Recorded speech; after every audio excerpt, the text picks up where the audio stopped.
Alright, so today I'm working on a 2006 Cadillac DTS. Be changing out both the lower motor mounts that's behind the tire. So I'm gonna do the driver's side one first. So let me jack the car up, take the wheel off, and I'm gonna get right back with you guys.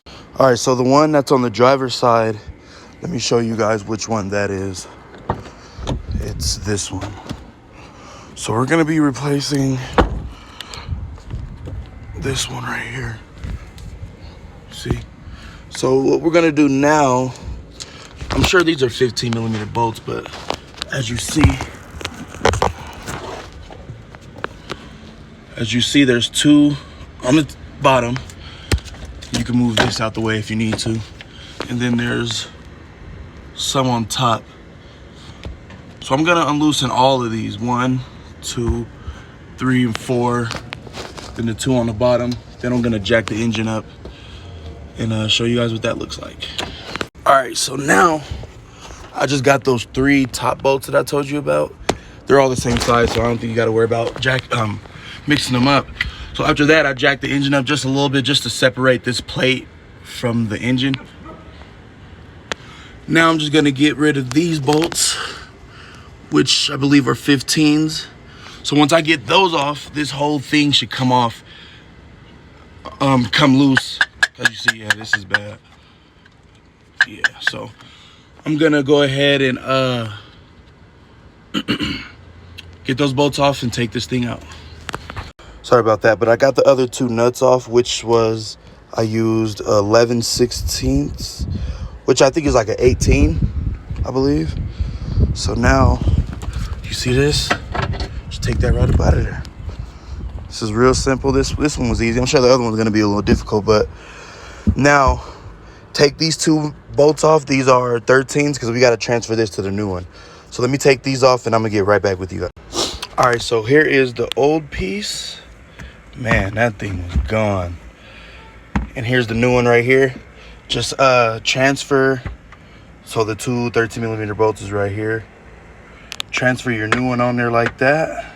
It only goes on one way. So put it on there, slip this back on, bolt it down, and I'll be right back with you guys when I do the passenger side. Okay, so now the next one that I'm doing on the passenger side looks like this. I already did the 2 other ones, the one that's on top and the other one that's in the middle. Those are on a different video. Y'all can find those on my channel. But this is what it looks like. This one might be a little more difficult just because it's further in there. But it's only 2 bolts, which look like maybe 18s. One there, and then one under there. So I'm gonna get both of those loose, and after that I'll put the jack on the engine, and we'll get right back with you guys. All right, so after you take off those 2 bolts, which they are both the same size, the 13/16 right there. I believe there's like, I think you have to, and I know I might be right, but there's 2 bolts on this little bracket thing. One there, and then one right above it. It's hard to show. But there's one there, and then one right above it. Right there. Take those off, and then I think you'll be able to jack the engine up. So let me do that, and I'll let you know what's next. All right, so I watched a couple of videos, so I think you do got to get those 2 bolts out, but then if you look under, like this is a transmission bracket, so following those bolts all the way up, I believe you got to get that bolt out too. So, and I believe that bolts to the transmission too. So it looks like 2 bolts, one there and then one right behind it. So let's get both of those out and finish the job.